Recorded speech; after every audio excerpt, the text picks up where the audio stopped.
إليكم أعزائي أفضل 10 مسلسلات تاريخية تركية حسب النقاد. في المرتبة العاشرة مسلسل جلال الدين الرومي.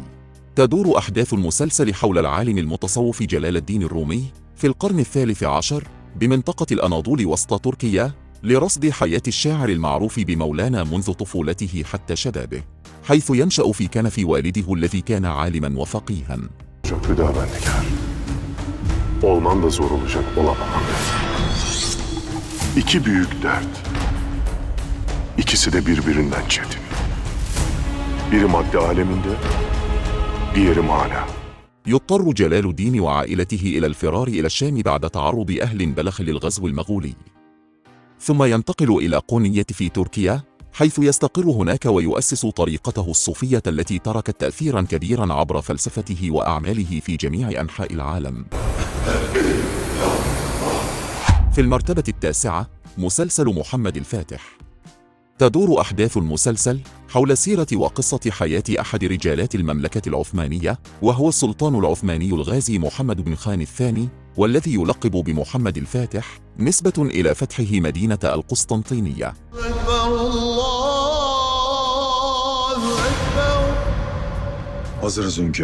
كما يبرز المسلسل مختلف العقبات التي كان عليه أن يتجاوزها من أجل الصعود على العرش والوصول إلى السلطة. في المرتبة الثامنة مسلسل يونس أمره.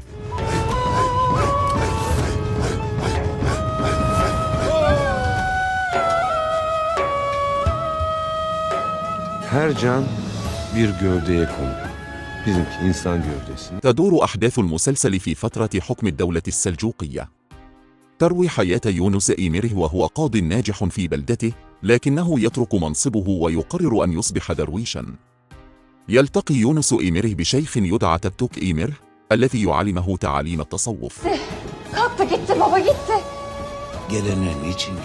يواجه يونس إيمر العديد من التحديات في حياته، بما في ذلك الصراع بين الرغبة المادية والرغبة في التحرر منها.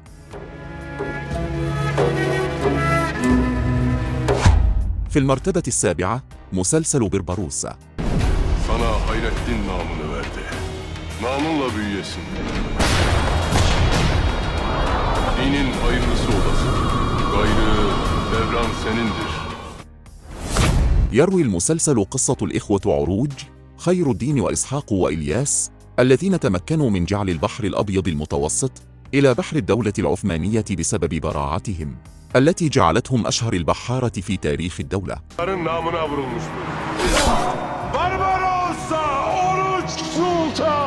أطلق الغربيون على عروج اسم بربروسا التي تعني بالإيطالية ذو اللحية الحمراء.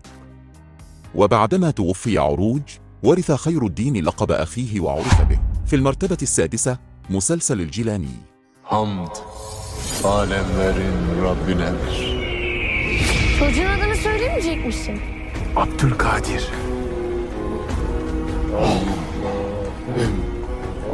Gittim pirim. Lütfedildi. Yalnızlık ve inziva ruhumdaki fırtınaları sükûna erdirdi. Artık vazifemizin başına döndük elhamdülillah. في البداية يركز المسلسل على حياة عبد القادر الجيلاني في بغداد. يتعلم عبد القادر الجيلاني العلوم الدينية والتصوف، ويسافر إلى العديد من البلدان ويلتقي بالعديد من العلماء والحكماء. ثم ينتقل المسلسل إلى عهد الدولة العثمانية. يواصل عبد القادر الجيلاني نشر تعليمه ويساعد الناس على الوصول إلى الحقيقة الروحية. في المرتبة الخامسة مسلسل الملحمة. تدور أحداث مسلسل الملحمة عن قصة فتاة يتيمة تعيش في مخيم جبلي اسمها أكيس، وهي فتاة محاربة صغيرة تعيش مع قبيلتها. تقع في حب شاب اسمه باتوغا، وهو ابن خان ويكون صاحب مكانة مرموقة في القبيلة. يعيش الاثنان قصة حب جميلة بينهم. Eli olmayana el olmaya geldim. في الوقت نفسه تحاول حماية قبيلتها من الأعداء الذين يتربصون بها. بعد تعلم فنون القتال والحرب تتصاعد الأحداث في المسلسل وتواجه العديد من التحديات. في النهاية يجب أن تقرر ما إذا كانت ستختار الحب أم الحرب.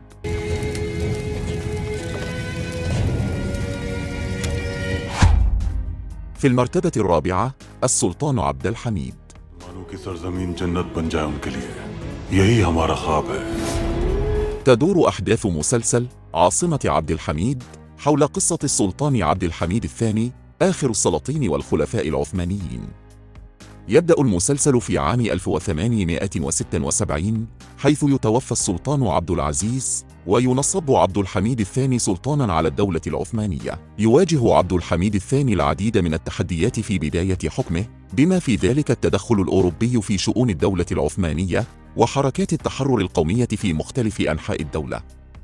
تتناول أحداث المسلسل العديد من القضايا التاريخية المهمة مثل الصراع بين الدولة العثمانية والقوى الأوروبية وحركات التحرر القومية في الدولة العثمانية. في المرتبة الثالثة مسلسل آل برسلان. تروي قصة المسلسل حياة السلطان السلجوقي الثاني آل برسلان الذي كان قائدا عسكريا ناجحا وحاكما حكيما. يبدأ المسلسل بوفاة السلطان طغرل بك مؤسس الدولة السلجوقية، وتولى آل برسلان الحكم خلفا له. في ذلك الوقت كانت الدولة السلجوقية تواجه العديد من التحديات، بما في ذلك التهديد البيزنطي من الغرب والخلافات الداخلية بين الأقاليم. Herkes kaderinde yazılanı yaşar. Görünen o ki Alparslan'ın kaderi Anadolu'nun kaderiyle bir yazılmış. يواجه آل برسلان هذه التحديات بحكمة وشجاعة، ويتمكن من تعزيز قوة الدولة السلجوقية وتوسيع نفوذه. Cümle cihan bilsin ki Malazgirt Roma'ya mezar olacak. في المرتبة الثانية مسلسل قيامة أرطغرل.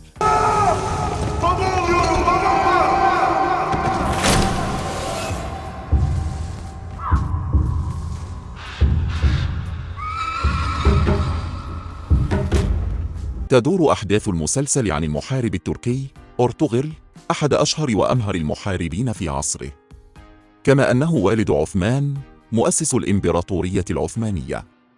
كان أرطغرل مسؤولا عن العديد من المعارك المهمة ليس فقط لقبيلة الكي ولكن أيضا لدولة السلاجقة. Birlik olma zamanıdır. Cengiz Han'ın ordusundan kaçacak yerimiz yok.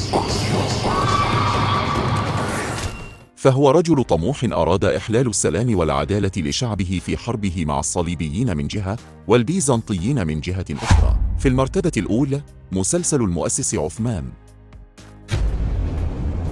He who conquers Constantinople will have the world.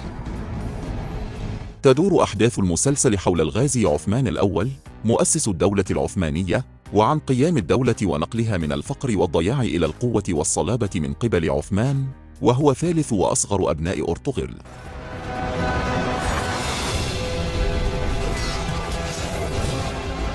Both sides believe that God is on their side. There's no guarantee that the siege is going to be successful. You must not doubt yourself. Now is the time to attack. يخلف أباه بعد وفاته ويسير على خطاه ليحقق انتصارات عظيمة ويقوم بإنشاء الدولة العثمانية. وهكذا عزيزي المشاهد نصل إلى نهاية القائمة. شكرا لك على المشاهدة، دمت في رعاية الله.